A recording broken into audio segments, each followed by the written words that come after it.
Hi, I'm JP. And I'm Adam. I've never seen Lost. I have. I'm told that it's good. I liked it. I'm told that it made sense. Sort of. But we're watching it out of order. So it definitely won't make sense. But it might still be good.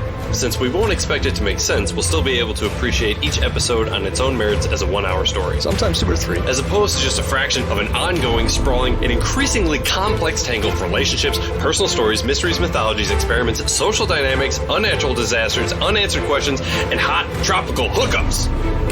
Are you okay? I'm not sure. Because you lost me a little bit there at the end. Well, good, because I've been lost since the beginning. We're Lost on Lost. Welcome, everybody, to Lost on Lost. I'm Adam Busher, and I'm joined, as always, by the Tour de Stud, JP Russell. That's me, baby. JP, I know you're an avid running enthusiast. Have you ever run a Tour de Stud? To say that I'm a running enthusiast is to say that a Razor scooter is a mode of transportation. Like, technically correct, but really not very efficient. And no, I have not. I get winded going down the stairs. Today we're talking about Man of Science, Man of Faith, the first episode of Season 2, and the 26th episode overall. Our centric character is everyone's favorite big jerk liar, Dr. Jack Shepard.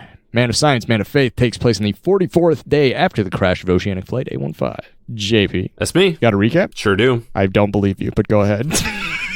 I'm so excited to talk about this. I mean, I ragged on Exodus part You and Me because they, took forever getting to the hatch, but here we are. We're in season 2, Man of Science, Man of Faith, just like a baking soda volcano and Scientology. On the island, everybody's just talking about how to get into this hatch. My sweet baby boy, Johnny Locke, wants to get into the hatch, but Jack tells him no because reasons. Shannon loses Vincent again. It's kind of becoming her personality. And Jack's bedside manner leaves something to be desired. Speaking of sending shivers up my spine, Julie Bowen, will you marry me? Tour de Stade, more like eat my shorts. Let's talk about Man of Science, Man of Faith. I felt really bad there because I thought you were going to do a Tour de Stud joke. And I was like, did I steal your Tour de Stud joke? But no, you did a eat my shorts joke, which is arguably better.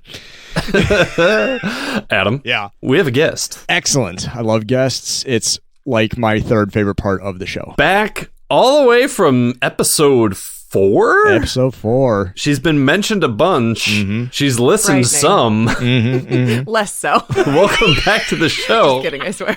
My partner, Kai. Hello. Hi, Kai. Welcome back. Thank you for having me. It's our pleasure. I know. Are you in the closet again, or did you get upgraded? No, I am out of the closet. Feels good, I gotta say. There's some jokes as there. long as my parents aren't listening to this. No. So yeah, episode 4. It is episode 56. So please explain your 52 episode absence. Well, I was debating with the rest of the cast. I took the same amount of time that they took, I should say, about considering the hatch as considering coming back. I really wanted to enter with the right mindset when I came back in. What have you been watching? For the first time ever, I started True Blood. All right, sure. In the year of our Lord 2023. How far are you? I started yesterday, so I'm 5 episodes in. Dang. Okay. Can you tell the audience what you said the first time Vampire Bill showed up on screen? Okay, but he shows up and sometimes he looks like I would imagine in an early 2000s, maybe 2010, sexy man, leading character. And sometimes he looks like a subway masturbator. And JP said... Well, yeah, what kind of subway are we talking? Trains subway? Or Subway sandwiches? I, of course, said both because it depends on the scene. It is a little stunning how wildly back and forth Bill's hotness factor can swing back and forth in that show. It's like in some scenes, they asked him to imagine what it'd be like to have like an IBS episode and like they've only described to him the symptoms. Anyway, I'm loving it. Y'all want to talk about Lost? Let's do it. All right, here we go. Man of Science, Man of Faith originally aired on September 21st, 2005. It was written by Damon Lindelof and directed by Jack Bender. Damon Lindelof is 5'6", so I am taller than he is. And Jack Bender was in an episode of Columbo from 1974 called Publish or Perish, which is dope. Beep. Beep. I drink. Yeah, this is season 2, episode 1. Kai, you did season 2, episode 8. So, like, this is right in your wheelhouse. So you should have a fair amount of real context and insight into all of what's happening right now. Yeah. So the cold open, the sound of the button, the eye. We on the podcast know this is Desmond. I was very irritated that the open didn't show his face. Like, if you're going to do that, great, that's fine. But, like, don't just cut it. Like, be creative with the way that you're shooting it so that it's always just out of reach. But, like, I just found myself annoyed being like, all right, so this is someone we've seen because you're not showing his face. Yeah, well, or we're about to see, and we want there to That's be a true. big reveal. Later in the episode or Jack runs into him, I was like, oh, that must be the guy because he's the only one you meet. Yeah. Right, yeah. Yeah. So, yeah, we know it's Desmond. I was thinking myself, I was trying to think back. I was trying to put myself in the headspace of when I first saw this episode. When I was thinking about it, it would have irritated me. I'm like, what is all this shit? What is happening? Like, Right, we don't know where we are. We've never seen really Inside the Hatch yet. we've been waiting all summer for this shit to come back. ABC's #1 show, and now we got a guy playing Mamas and the Papas. I did enjoy the song selection. I thought it was used really well in the episode. It's fucking gym tan laundry, baby. It's just getting wrote ready down in the that same morning. exact show. Puts on some music, starts working out, hits the bike, couple of pull-ups, laundry. That pull-up bar looked like it would be so painful. It sat there for a moment because this episode takes a long time with every single moment. Mm-hmm. And I was just like, yeah, that does not look like something I would want to be doing. I mean, that's just pull-ups. That's fair. But yeah, he's doing the routine, gym tan laundry, we're doing some dishes, exercise bike, he's getting that creatine, he's giving himself some smoothie, shots, probably a bunch of stem cells or sexy shots or something. Just gear, just stacking it up. Sexy shots. You think this man is shooting Viagra, presumably by himself in the hatch? I mean, no. Why would anybody take Viagra as a recreational I don't know. drug when I would never. That's Talking crazy, Kai. Listen, that would never Subway happen. Man became Subway Man somehow. Subway Man. What the fuck is I talking about? Oh, then there's a big bang. Yeah. Then they blow up his door. Yeah, there's a crash. He suits up, stay strapped, get clapped, baby. Grabs himself a Beretta and an AK. Turns off the lights. And uses some sort of periscope and mirror. I assumed setup? it was like a camera system. Yeah, he can control the angle of all these mirrors so that he can use this mounted telescope to view different parts of the interior. So, like, depending on which hallway he's looking down and then which switch he flips, he can change what the mirrors are pointed at. And so that's how he can select, look to Dr. Jagoff and Locke at the blown open hatch door. The look on these two faces, like Jack is like, all like, oh God, what have we done? And Locke, he just looks like a kid in a candy store. Like the smile on his face It's is just like finally, something is happening.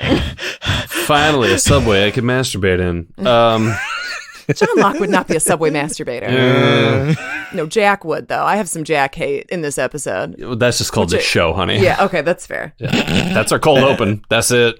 Yep, after the lost card comes through, we are continuous in the jungle. Hurley's freaking out, repeating the numbers, chattering to himself. Yeah, saying we're doomed, we're dead. Wigged out. Yep, we're doomed. 8, 4, 16, 15, 16, we're dead. Yep, freaked out. Can't blame him necessarily. A lot of shit's just happened. Not only in like the immediate hatch vicinity, but like this whole day for him. Yeah, it's been bad. There's a few times where Hurley like mumbles to himself and, he has an imaginary friend, but we also love Hurley and he's also like this emotional barometer for everybody. So it's strange for me sometimes to see the like, I hate to say the crazy side of Hurley, but like the part of him that was institutionalized for being a schizophrenic. There's never been a moment where I've seen that man on screen that I didn't feel like people should just shut up and listen to what Hurley is saying.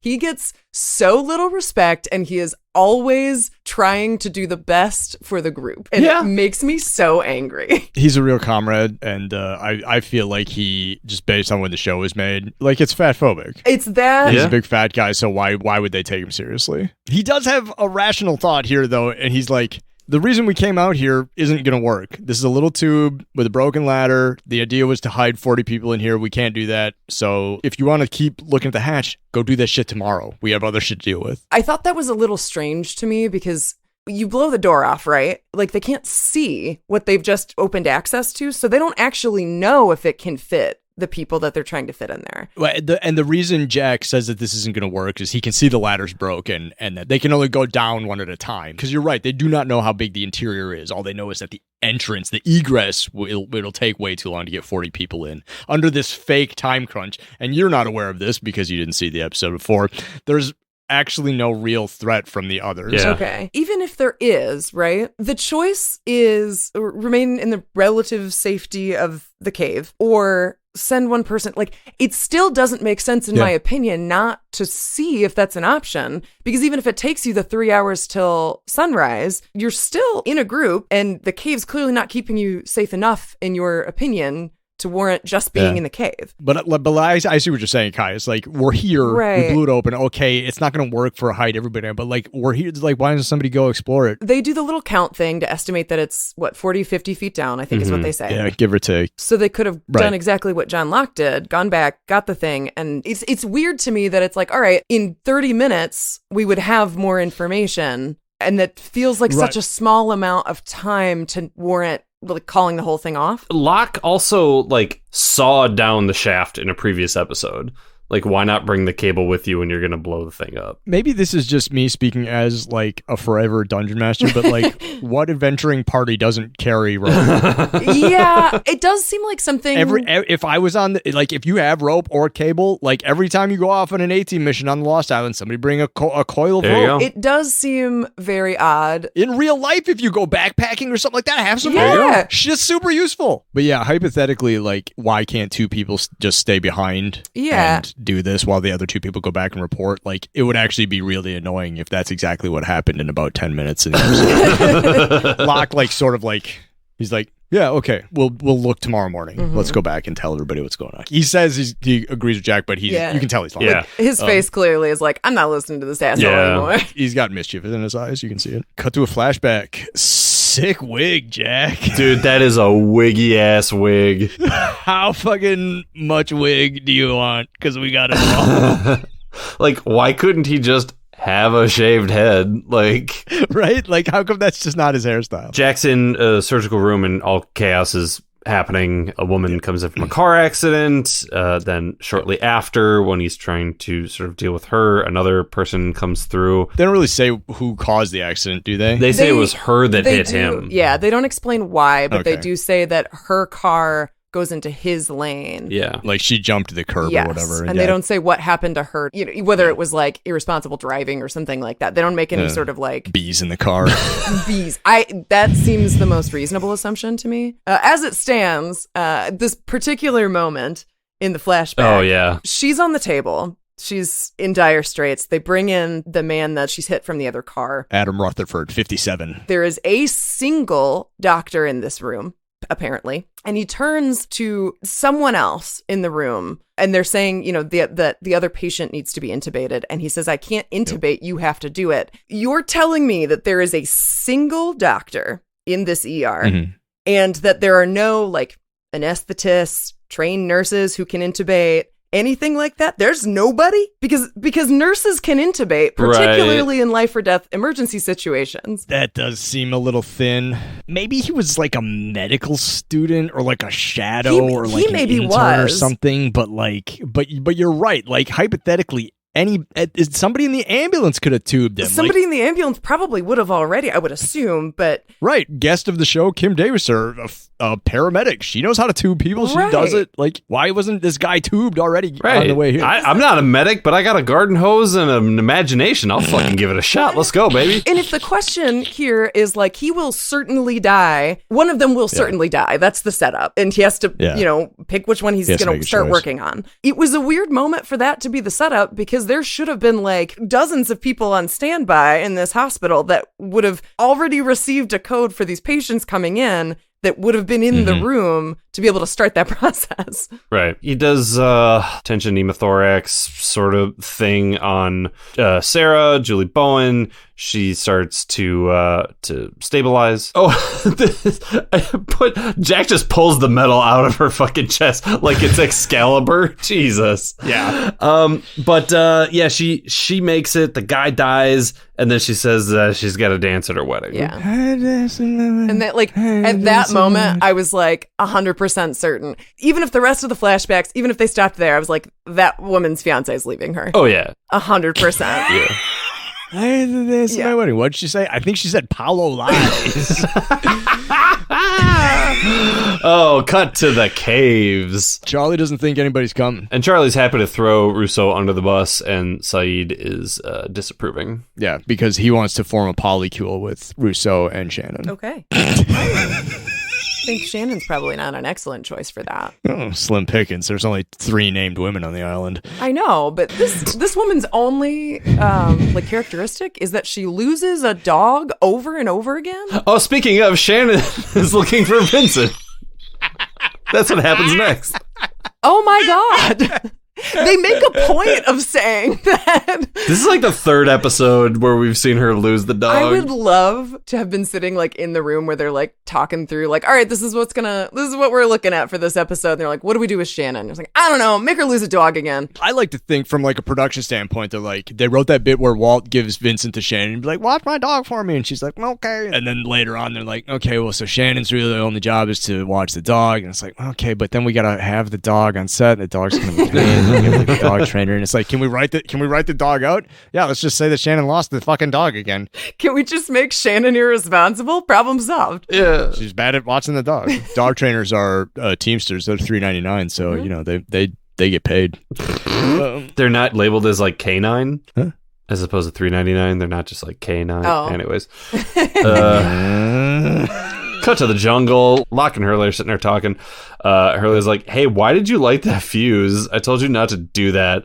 Like, Hurley's like pissed, kind of pissed. Like, he's as pissed as Hurley gets, really, at Locke. Because he was like, my fucking opinion, like, my shouting doesn't matter to you. Yeah. My actual warning about danger is overridden by your excitement. Yeah, he should be mad. For whatever's happening. Fuck all the way off. Jack walks up and is like, oh, it's not just to get inside, it's to save everyone's lives, right? Oh, yeah, right, yeah. Yeah, because we need to make those mutually exclusive for no reason. Jack does a little jab about destiny. And this is where Kate spots the door. She's like, hey, guys, the door. Why does it say quarantine on the inside? Maybe it's to tell people who are staying in that there's something that they may be exposed to outside. Like, this is the quarantine area. Everything beyond this point flips. The planet? Yeah, I don't know. Like I don't know the hatch story. Maybe they put it on backwards. Maybe they installed the door backward. Oh, wait, was it just a pull door the whole time? That's why I gotta read those IKEA instructions a little bit better. Every time I build IKEA furniture, I guarantee you that I will flip and accidentally reverse the door, the second to last one that you put on. Yeah. That one's going to be fucked up. Yep. Come back to the caves. Shannon stormed out of the caves during the last scene to find the dog. Saeed followed her. So Shannon and Saeed are out here in the woods looking for Vincent. They get separated, and when Shannon is by herself, she then hears the whispers. And then she sees Walt standing over by the tree line, and he's soaking wet, and he's got water spilling out of his mouth, and he's speaking in this unintelligible whispery gibberish, and she's like, what's up? He's like, shush, don't talk, or whatever. This is probably, I'm guessing, the first time chronologically we see Wet Whisperin' Walt. Ooh, Wet Whisperin' Walt. Wet Whisperin' Wet Whisperin' Walt. But this is not the first time we've seen Triple W, and I was just like, knock it off. You're not scary anymore. If you could figure out what he's whispering, and I don't know that you do, but how much of the whispers do you think are dedicated to him being like, fucking Shannon, keep track of my dog? Like, he's right over there. Just call his name, you know? I gave you one thing to do. Just one thing. And you couldn't even do that. This is why nobody asks you to do anything, because you fucking blow it. Let's do a bit. Everybody, what is Walt whispering? Whispering curses under his breath about Shannon losing his dog, I think. Okay. Like, the majority of the time. Okay. Adam? He's doing the $5 footlong jingle. $5 footlong. I was going to say the McRib is back. All right, next thing.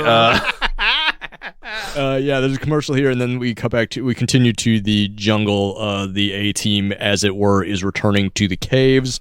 This half-hour walk is taking an eternity. Kate and Locke are talking about their various mental states, like, oh, Jack thinks you're nuts. And he's like, well, did you see the thing that makes him think that I'm nuts? Because if you saw the thing that makes me nuts, you're nuts too.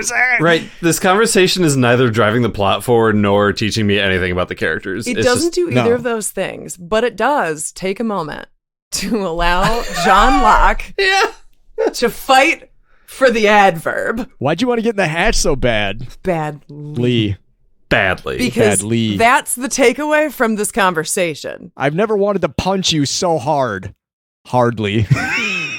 Listen, I know I just pissed off everyone by doing this, but That was actually pretty infuriating when he did that. And the other thing, too, is I watch a show with captions on. We all know this. That shit's captioned. Why'd you want to get in the hatch so bad? The next line to pop up in the caption is just L-Y. Lee. Badly. And I was like, you have that sensation where you want to clunk two people's heads together like coconuts? I wanted two John Locke heads together. I wanted to clonk their two heads together because Kate didn't do anything. Okay, so she misused the word, but like everybody does that. It's right. just colloquial. Right. Yeah. Colloquial. Colloquially? Colloquialism. It's a colloquialism. Now I'm thinking about two John Locke heads, and I'm trying to push them together, but they're kind of kissing. They're kissing instead. Yeah. That's what I got too. Yeah. No, Keith. The Locke's on one, man. This is from Exodus Part Me, but like, we're gonna have a Locke problem. Oh, we're fucking having a Locke problem. Same scene, Hurley and Jack up ahead or behind. I don't know. Time is amorphous. Distance means Yeah, nothing. and this is what we were talking about earlier. Like This 2 hour, half an hour walk. On the worst of days, walking a half mile will take me 7 minutes. Yeah, it is. I mean, I don't know. I guess that's on a sidewalk with like underbrush and stuff. Well, sure, then double the 10, time. 15 at the most. Also, you'd think they'd want to hustle a bit because they think people are trying to kill them. yeah. That usually puts up like a bit of a spring in my step, you know? How often are people trying to kill you? Not that often. Oh. That's why I don't like running. You Oh, don't see me that's run that often. It's not people, it's the system. So this is the conversation we touched on earlier, where Hurley's explaining. He's like, okay, well, like we've only been hanging out for like a month and a half, so it's not surprising you don't know a ton about me. But I was in a psych ward at one point. My buddy Lenny, he repeated the numbers over and over and over again. I don't know where he heard them, but like then I used those numbers to play the lottery. I won $114 million, and then bad shit started to happen. Johnny took my girl Stella, and that is the worst thing that happened. And then a bunch of other things happened too. Didn't a family member die? Yeah. It was Grandpa Tito died, and Trisha Tanaka. His uncle Trisha Tanaka Yeah. died. His chicken store got hit with a meteorite. Yeah. The house burned down. The LAPD did some racism against him and his mother. That might not have been bad luck. That's just standard operating procedure. That was not part of the curse. That just happened during all of this. His uncle's wife left him, and some other stuff probably too. Out of all that crazy shit, all Jack says is, "You were in a psych ward. You were in a psych ward."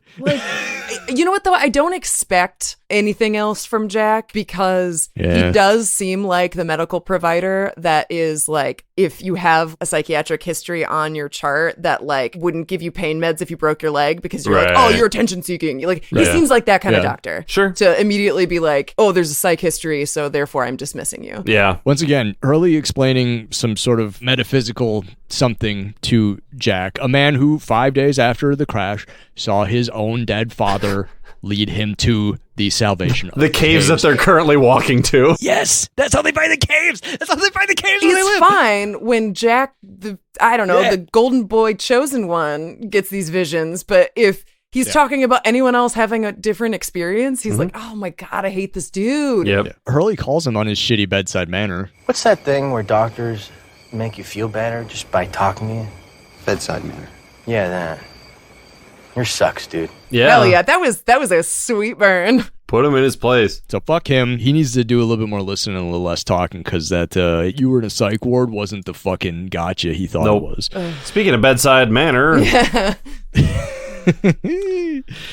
Jack is tending to Julie Bowen. She's stable, but she's got to go into surgery. Right. He's like, hey, your bones are just now all filled. You're like a sack of broken glass now, and I'm gonna do some doctor stuff, and you'll be half a person when I'm done. Yeah. You have insurance, right? Because rest assured that Dr. Jack thinks the same about mental health that he does about physical health, and he thinks it makes all of you beneath him. Yeah. I would do a better job of surgery if I didn't have to wear this horrible wig. I literally just. It does get in my eyes, but it makes me look cool. Yeah, I literally just wrote, is that wig turning sideways? Is that wig trying to escape your head as it becomes sentient and is trying to Even walk it away? is done with his bullshit. Is like actively trying to. I can't listen to you anymore. The wig is just like, Julie Bowen's wonderful. Can you fucking be a little nicer to her?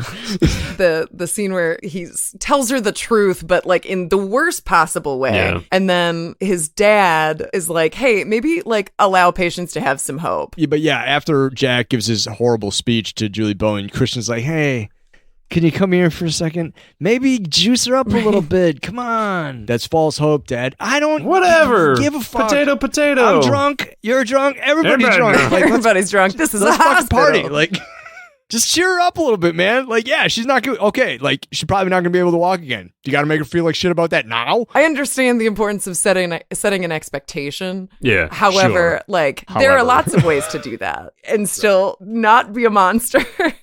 Cut to the caves. Shannon tells the survivors about seeing Walt. Which makes the episode where Shannon dies even more frustrating because, again, watching the fucking show out of order, I assumed that was the first time that it ever happened. Now this has happened multiple times. Saeed treats her in that episode like this is some new crazy thing that Shannon's just on. Yeah. It's like, no, she's been saying this for weeks. You know, Saeed, how you heard fucking voices? She's seeing some shit. Like the whispers?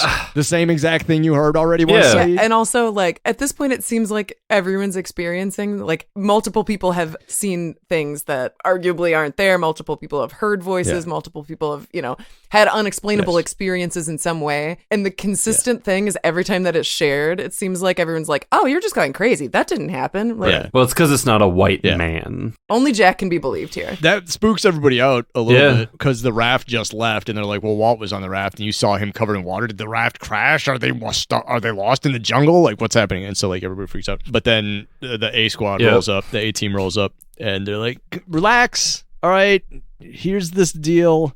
We got to the hatch. It's kind of fucked. We're not going to do the hatch thing. We're just going to chill here. We've got 4 guns. We'll post guards, and that should go well because our worst guard is dead. Everything's going to be fine.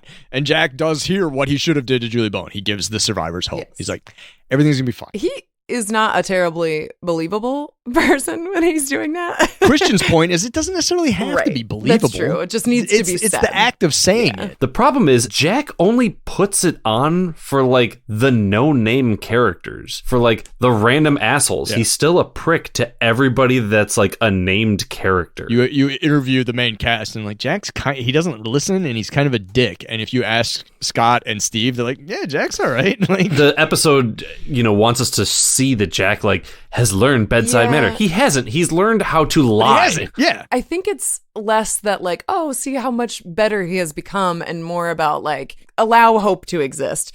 And Jack still doesn't understand that because he is saying the right things and it is kind of fostering some of that. Right. But his behavior and anytime any of them talk to him, he acknowledges that it's not. Right. And he's just like, well, I don't know. Like, doop-a-doop. It'll be fine for me. Like...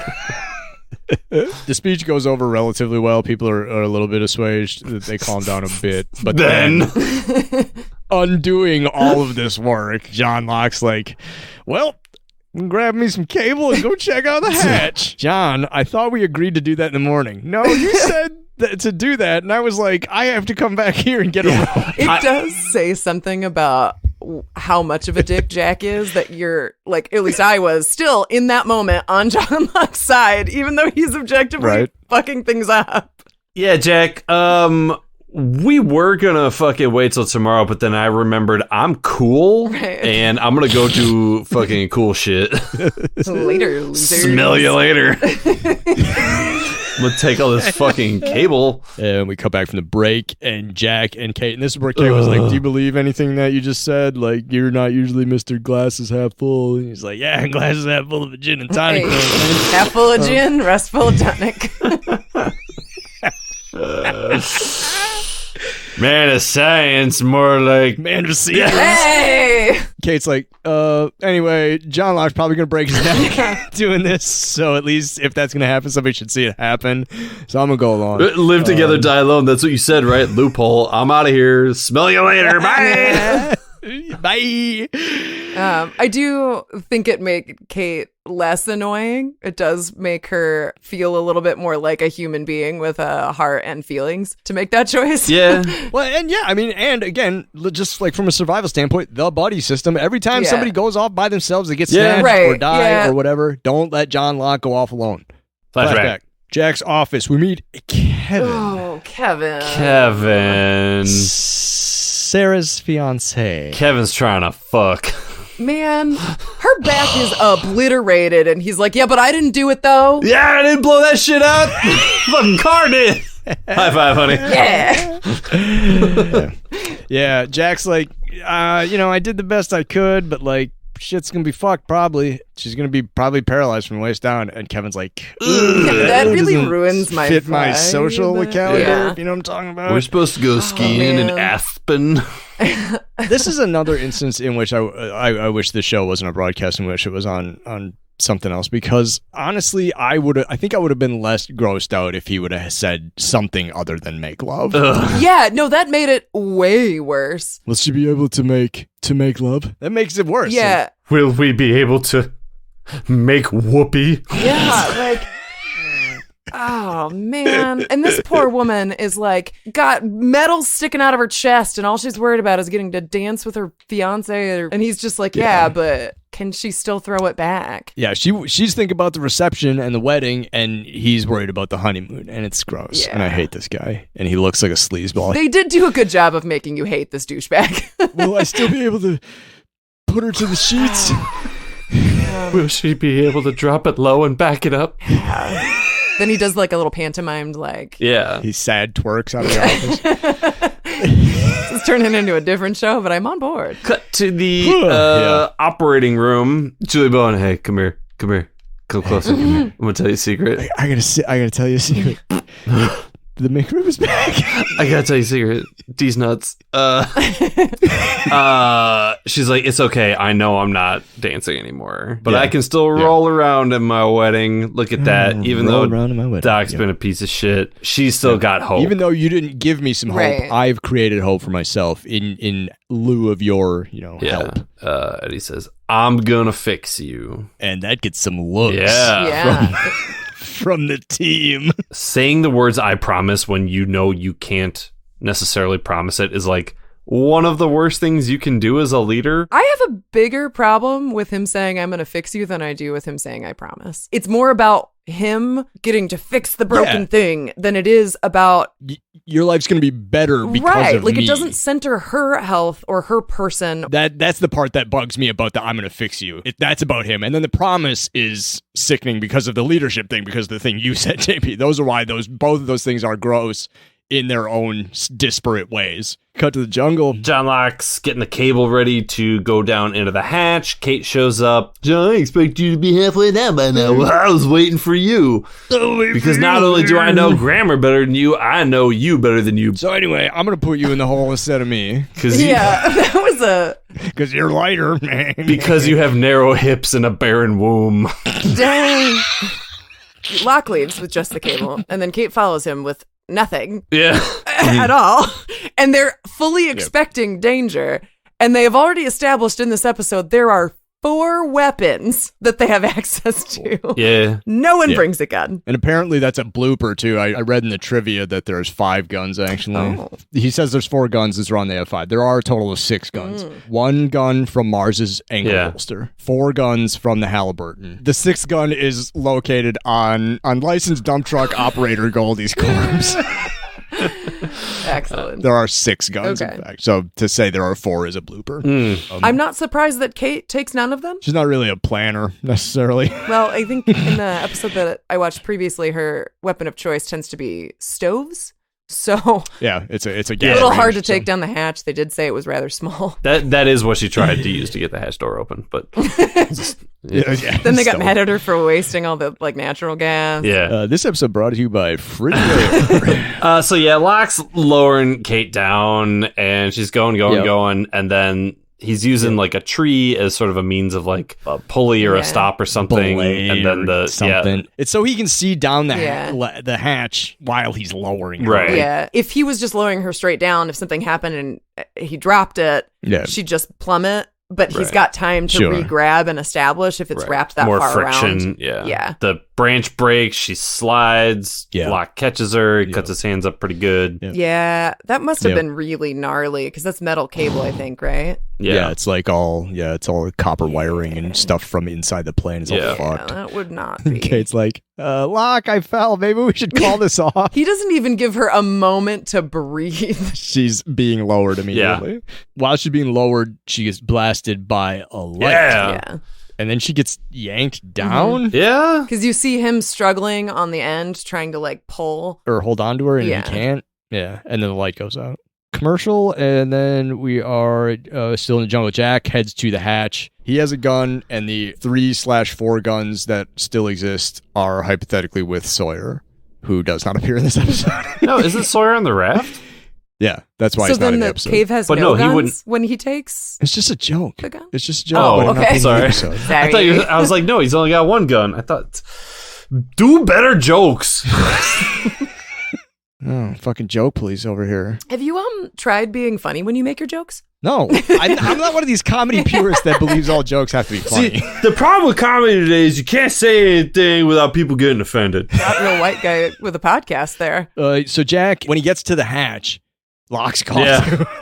So somewhere in the somewhere during the commercial break, Locke was like, "Fuck it, I'm going in. I don't care that the ladder's broken. That stopped us before, but it won't stop me now." Yeah.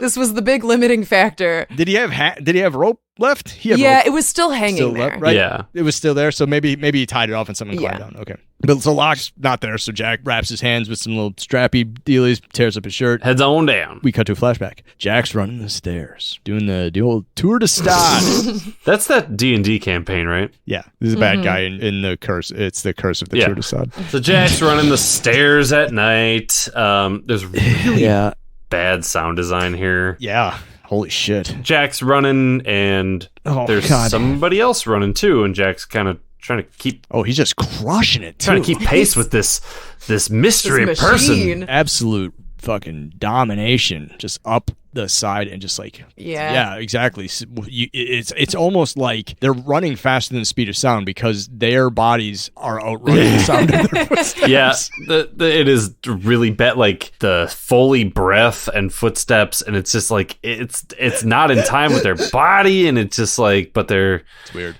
They're two sweaty men running. And Jack can't handle it. He wipes out. So he piles up, and this dude comes over, and he's just like, "Are you okay? What's up? You can't fucking hang. Right. I'm the man." He does make a comment that was very much like, I forget how he phrased it, but it was like, "Yeah, I know you were trying to keep up with me, and you can't." Yeah. Yeah. Good luck trying to keep up with me. I'm fast as fuck, boy. Sure you are. We here on the podcast know this dude. This is Desmond. He's very, very handsome. He's got a little high pony going on. He's all sweaty. It's real great. He's very excited about this big race around the world that he's getting. Yeah. Also seem a little excited that Jack dripped. Yeah. Like there was a little bit of like, this asshole. Look at this fucking guy. Look at this stupid idiot thinks he can run steps. They have this real meaningless conversation. I made a promise I couldn't keep. That's fine, dude. I made a fucking career out of that. I'm Desmond, whatever. It's all good. Elevate your ankle. I gotta bail. See you down the line. Yeah, it was. I don't know. Like it serves to show the audience that he's struggling with the fact that he made that promise. Yeah. You know? Yeah. It does. Yeah, it does give us. He knows he fucked up by saying that. Desmond bails. So we come back to the hatch. Jack lands on the floor of the hatch. He starts scoping the place out. He checks his weapon. He grabs his flashlight. He sees Locke's shoes. Yeah. Hey, we're a shoes off family here. This is a shoes off hatch. This is a shoes off hatch. So well, to be fair though, if you're trying to sneak, it's better to go barefoot. Here's the thing: we haven't watched Adrift yet. Adrift is season 2, episode 2. In Adrift, we're kind of going to see what Locke and Kate did in between them getting in and Jack arriving. Jack also sees the magnetic wall. Yeah, the guns are still being kept in the case, and he's got the key. Did he leave the guns with the other survivors, and are they still in the case? He's like, listen.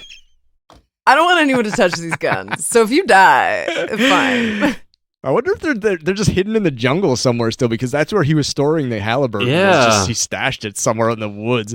I wonder. Now I'm hoping that the survivors are all sitting back at the caves entirely defenseless, except for maybe one Locke and Locke's knives. Or he's like, listen, this really ties my look together, Right. so I got it. I gave him all the guns. I locked the case back up, but now I gotta look fucking smooth. It's like a byproduct of main character armor, because none of the main characters are in the cave. Nothing bad about Yeah, yeah. Like, no one needs to be Like, we're worried actually now. safer if y'all Yeah. are all fucking around in the jungle. The music starts blasting while he's in this hallway. You can't hear it, but maybe you can hear it. Did you guys hear Kate shouting? No. for him? Yes. Oh. Well, I watched it with captions. You did. So Oh. I could see someone say Jack, and then I could hear it. Yeah, but I didn't hear it. Maybe it was because I didn't have it turned up very loud. But yeah, hypothetically, you can hear Kate shouting for Jack, but the music is drowning her. No. You I can missed just that. barely hear her shout a couple times. But then he also finds his way into the dome, and he finds the button. But another fucking man transfixed with a computer for no reason. It had a grumpy face emoji on it. That's a pretty good reason. Yeah, but Locke saw the same thing. Like, oh, here's a computer. I just gotta, even though I clearly, gotta answer this grumpy emoji. Yeah, but like there are more. Emoticon, excuse me. That was an emoticon. There are more pressing things at hand, and it's, oh, I gotta fixate on this computer. Like, eye on the prize, my guy. Let's fucking focus up. Let's clear the room first, maybe. At this moment where he's about to hit the execute button, and then does Locke say like, "Hey, don't Yeah. do that," or does somebody? Yeah.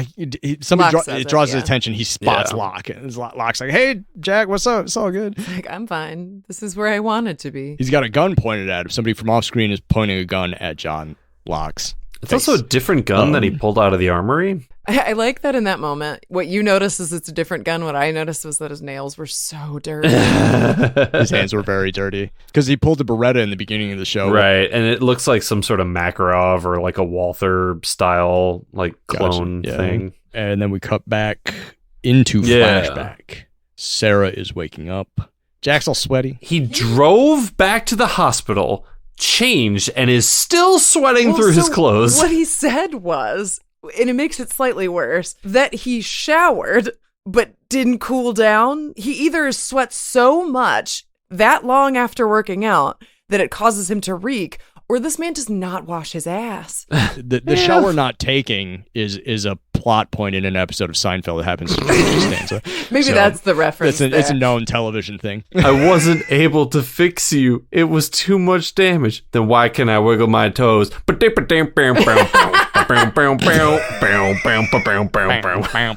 What about? I couldn't fix you. I'm sorry. You're fucking with me, right? No, I'm not fucking. This would be a horrible time for a joke. Like, come on. Like, don't. I would never make a joke with it. I can move my feet. You can't move your feet. That's ridiculous. I can't. I blew it. I fucking blew it. It's all about me. Look at my feet. Look at my feet. Oh, actually, no. That's a good point. Let me grab my camera. Listen, All this and she got feet? she got And she got them feet. What them feet do? They be wiggling. Her fucking feet wiggle. She's wiggling her toes. It's awesome. It's a miracle. Yeah, that was actually a very sweet moment. It was. Honestly, the Matthew Fox crying performance was pretty That good. was very Yeah. good. And like they did, Yeah. I think they did a really good job of like, so he like starts to tear up saying that he failed. Yeah. And she is not because she knows and now has more hope because she knows that she can wiggle her toes. And you know, like as he like starts to, you know, check for sensation, they both start to They cry a cry. little bit harder each time, but like their joy is so evident that like I don't know, it was Yeah. nice. It was nice and warm fuzzy. Yeah. They cut away from the flashback back to the hatch. So there's a standoff. Jack is pointing a gun at Locke or at Locke's captor, Yeah. I guess, because Locke's captor has total cover. You might be able to shoot him in the forearm or whatever, but he ducks behind Locke or whatever. So like Locke's still a human shield. So I don't know what Jack's pointing at. The thing I was thinking about was when the pistol first came into frame, his finger is on the trigger. And so in that moment, I was like, I all 100% believe that Desmond is ready to blow up. Yeah. for sure. Desmond lets one go Yeah. and fucking Yeah. deafens everybody. Nobody's hearing anything yeah. else that is said. Everyone's just hearing ringing. Drop the weapon. What? What? I said drop the weapon. What? No, James Francis, Ryan.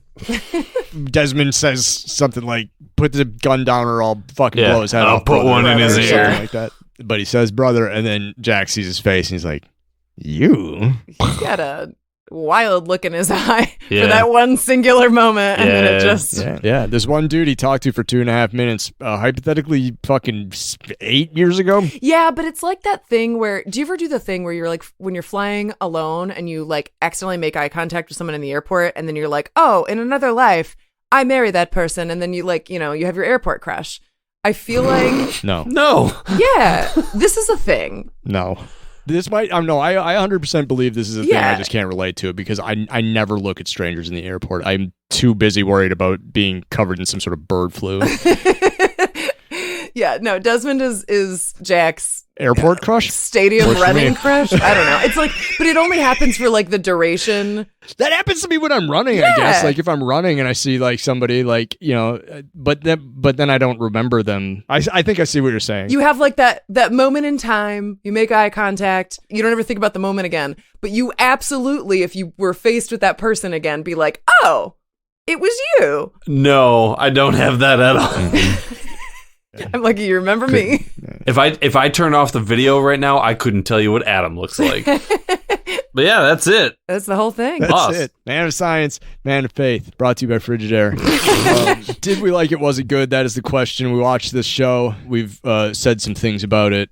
We may have tipped our hands a little bit, but why don't we? Why don't we go ahead and put it down on paper? Kai, did you like it? Was it good? I feel like as a standalone, no. This is a rough one because I think this is a lot of like, we need to get from point A to point B, and we're like smack in the middle of that, and we're like, all right, nothing's really going on, and we're not going to be able to show too much in terms of improvement in any particular character or plot line. Yep. And that makes it difficult to watch in isolation.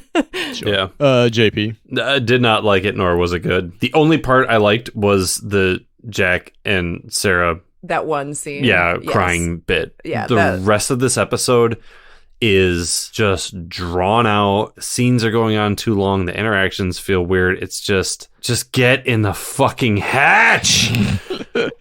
Adam. And no. Commit.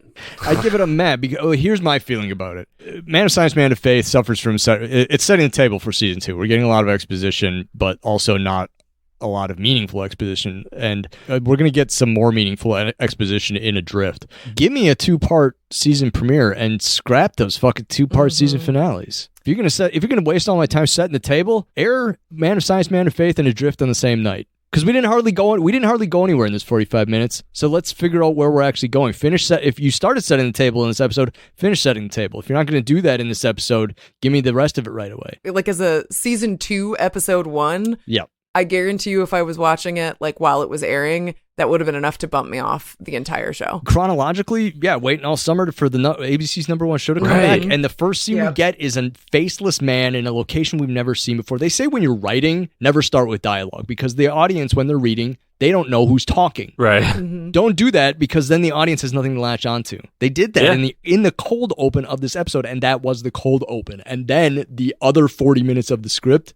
you just had scenes taking twice as long as they needed to. You cut half of this episode off, take some of the shit that is going to end up in Adrift and put it in this episode, and you might actually have a better complete table setting. Sure. Can I just spitball? Yeah. We're in the writer's room. Beginning of the episode, we just blew the hatch open. That's right where we left off. Lock goes down. Fuck it. We're going down the ladder. The last few rungs break. Falls and hurts his leg. You okay? Yeah, I'm okay.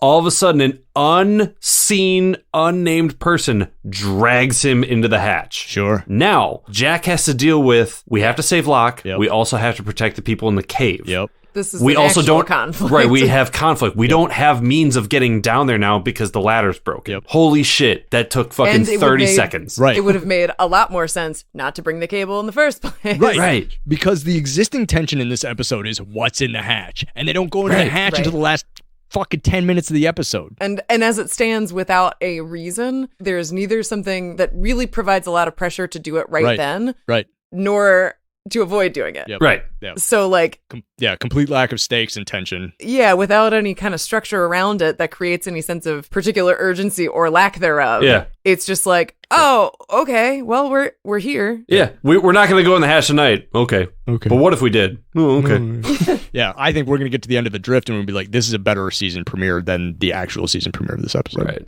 But even though we didn't really like this episode, there's still a good boy or girl award to give out. We have our lost MVPs. There still had to be something redeeming about this episode. There still had to be a favorite. There still had to be everybody's shining star. Kai, do you have a lost MVP? I do. Just thinking, of her in this episode, Sarah was a real person. Sure. Yeah. Who had real feelings and real hope against all odds. Yeah. That was very interesting, and it pays off. You like her and you were rooting for her. Yeah. Yep. And I think the other one that would be kind of in contention there is Hurley, just because I always love Hurley, and also like, I don't know, I just have some like anger on his behalf. Yeah. I was just say we're always on the lookout for the next future ex Mrs. Dr. Jack Shepard. We love Julie Bowen on the podcast. We do though. love Julie Bowen on the podcast. JP, what do you think? Who's your MVP? I'm going to give it to Locke. He's at least trying to do something with this boring episode. Yeah, he's trying to do just anything. And even though he's like, okay, I'm not going to sit here and have this argument with Jack at the hatch. I know he really wants to go back to the caves.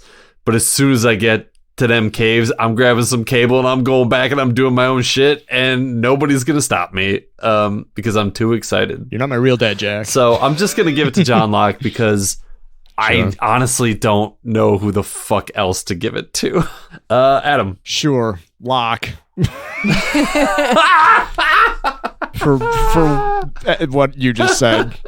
For what both of you just said. He's like, I'm not listening to Jack. And then, Kai, you said he was the only person really doing anything of interest. For doing anything at all. So, Locke. It's a participation award for John Locke. Right, yeah. Yep.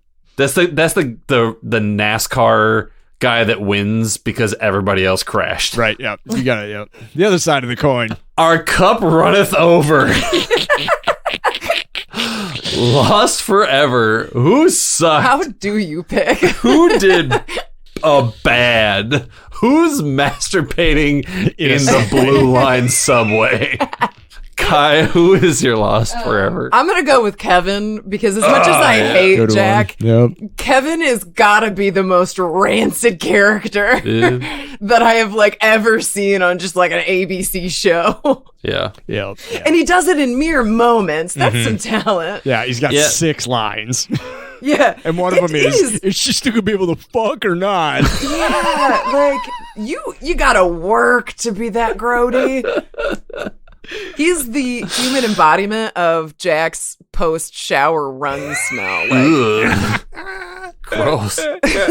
Yeah, exactly. Oh my God. Good pick. JP. I'm going to give it to Jack. Don't try and make us think that you've learned bedside manner when you've jumped the shark the other way and now you're promising things that you can't, and you're also not displaying that same level of kindness to everybody. You're just doing it to the unnamed mass of people. One-on-one, you still don't have real bedside manner. You're still an asshole. Yeah.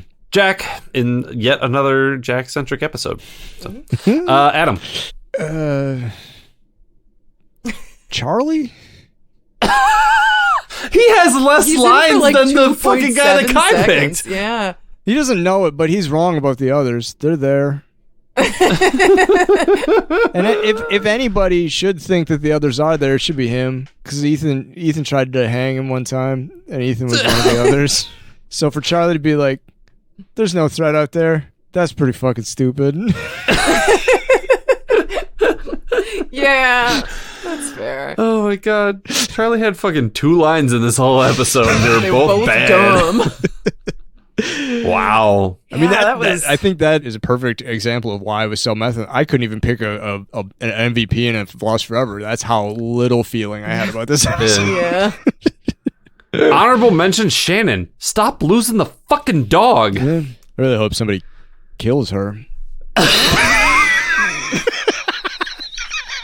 I'm gonna need you to just like cut that little bite for me to use at some point in time. Somewhere a police officer's ears are ringing. Somewhere a police officer's ears are ringing because she murdered a man under a cement underpass. Yeah, without hearing protection. Well, God. Kai, thank you so much for taking the time. Thank you for coming back. Thank you for continuing to let me watch Lost out of order on our television. And on International Women's Day, too. You should have been paying attention to her. Yeah. Well, no, I'm celebrating the international women, not the domestic ones. That joke's going to land so hard in 2 months. Kai, do you have anything you want to plug? Anything you want to chat about? No. Your Etsy shop? No. I didn't even know you had an Etsy shop. Yeah, I don't tell people. Big things are coming to the Etsy shop. Is it gonna be like just like stuff that you like, and then the other half is Lost on Lost merch? Well, yeah, it could be. No, we made a very bad joke the other day that has turned into a design that is potentially going to be there. But Excellent. Adam, what are we watching next time? That's an excellent question. I thought you'd never ask. If you're trying to be lost with us next time, we will be watching Season 3, Episode 8, Flashes Before Your Eyes, with that legendary round-the-world racer, Desmond Hume. Oh. Lucky you. He's a cutie. Even though this was a Jack episode, Desmond was a very important player here. And then, we're going into, I think, 2 back-to-back Desmond episodes? Oh, hell yeah. Yeah, because we got, Flash Before Your Eyes and then Live Together, Die Alone, which is technically a do I get Desmond one of second them? episode. Oh, you guys always give me the leg. Are we giving you some of the worst episodes? It's an accident, but yes. Maybe this show's not that good. You shut your goddamn mouth, Russell. It's not our fault you're watching it out of order. Oh, wait. Yes, it is. Dang it. Oh, man. Well, folks out there at home, thank you for tuning in to this episode of Lost on Lost. Yep, I'm Adam. I'm JP. You have any idea what's going on in the show? Nope. Me neither. Lost on Lost is produced and edited by me and JP. We wish to acknowledge that we live, work, and produce our show on occupied land. Burbank, California is located on the traditional tribal lands of the Tongva, Chumash, Kizh, and Fernandino Tataviam peoples. Milwaukee, Wisconsin is located on the traditional tribal lands of the Peoria, Potawatomi, Miama, and Ho-Chunk peoples. And Lost was produced in Hawaii on the lands of the Kanaka Maoli. Visit native-land.ca to learn more about the land you live and work on. You can engage with us on IG, Facebook, and Twitter at Lost on Lost 1. You can also email us at wearelostonlost@gmail.com or support us with dollar monies at coffee.com/wearelostonlost. Thanks to Lostpedia and its community of contributors, Danny Schmitz, Random.org, and as always, you the listeners for tuning in. We're hosted at Podbean. You can hear us there or wherever you get your podcasts, except MySpace. We're not on MySpace. Yet.